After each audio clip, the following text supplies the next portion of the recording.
और जहां भारतीय जनता पार्टी के सांसदों के बड़बोलेपन के कारण भारतीय जनता पार्टी के सांसदों को आम जनता के द्वारा प्रताड़ित होना पड़ता है, वहीं दूसरी ओर बिहार सरकार के यानी जदयू सरकार के मंत्री के भी बड़बोलेपन के कारण जातिगत समीकरण बिगड़ता हुआ दिख रहा है। तो मैं दो घटना की चर्चा करूंगा। आप देख रहे हैं खबर बिहार 24, मैं विवेका।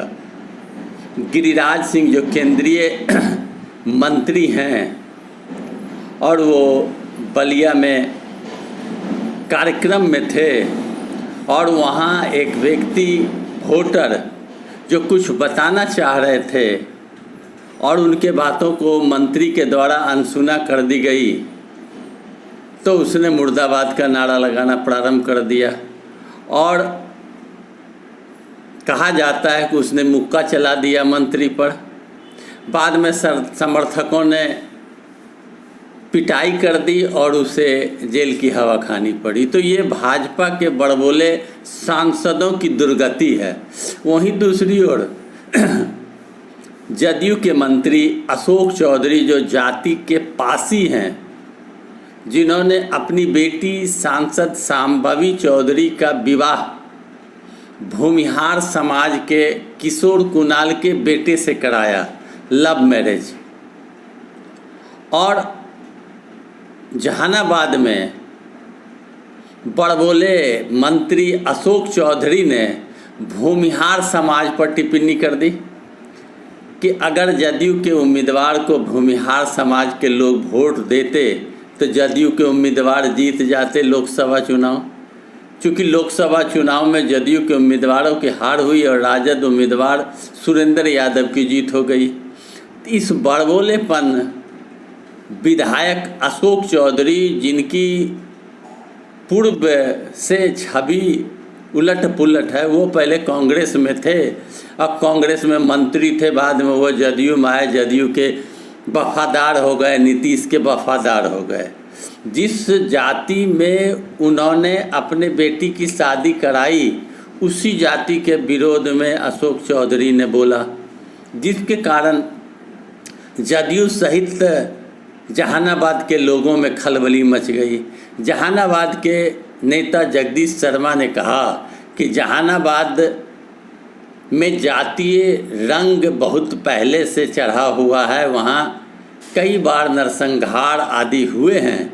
इस तरह के बोल के कारण फिर जातीय मतभेद पैदा करने की साजिश रची जा रही है।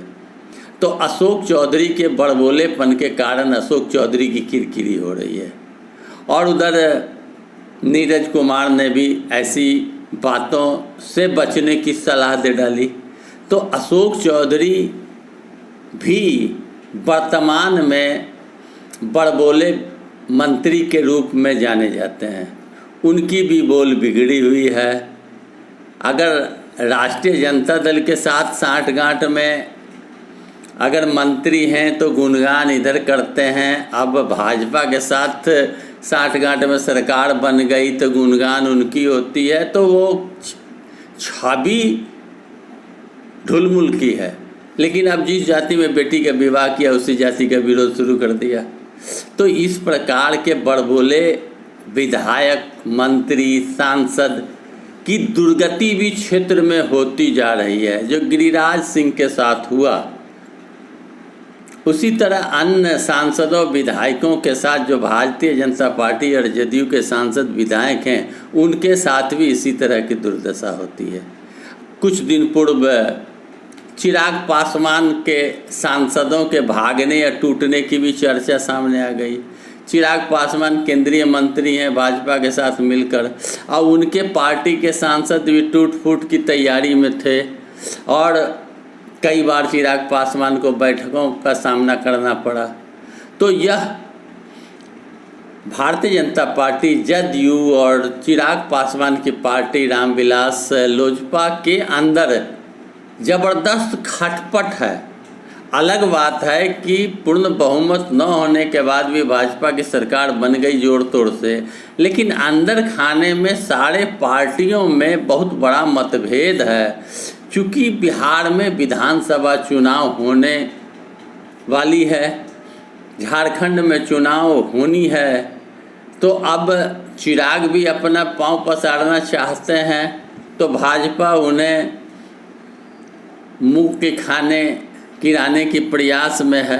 तोड़ ताड़ की राजनीति चल रही है, मतलब सत्ता भारतीय जनता पार्टी की केंद्र में रहे उसके लिए वो कुछ भी कर सकते हैं। सहयोगी को तोड़ भी सकते हैं, सहयोगी को जोड़ भी सकते हैं, कुछ भी किया जा सकता है। उपेंद्र कुशवाहा को वर्तमान में हार जाने के बाद भी 2 साल के लिए राज्यसभा भेजा गया। तो यह विधानसभा चुनाव के मद्देनज़र रखते हुए इस तरह की खेल रची जा रही है। तो बड़बोले विधायक, सांसद, मंत्री और पीछे लाइन में खड़े को आगे लाकर वोट के लिए राज्यसभा भेजा जा रहा है। तो यह सत्ता का खेल है। सत्ता के लिए कुछ भी किया जा सकता है, लेकिन आम जनता को न नौकरी मिलेगी, न रोजगार मिलेगा, न योजना का लाभ मिलेगा। केवल बड़े बड़े बोल नीतीश कुमार के भी हैं, न बहाली निकल रही है, न नौकरी दी जा रही है। केवल आने वाले विधानसभा में कैसे सरकार बने इसकी तैयारी चल रही है। वीडियो को लाइक करें, चैनल को सब्सक्राइब करें। धन्यवाद।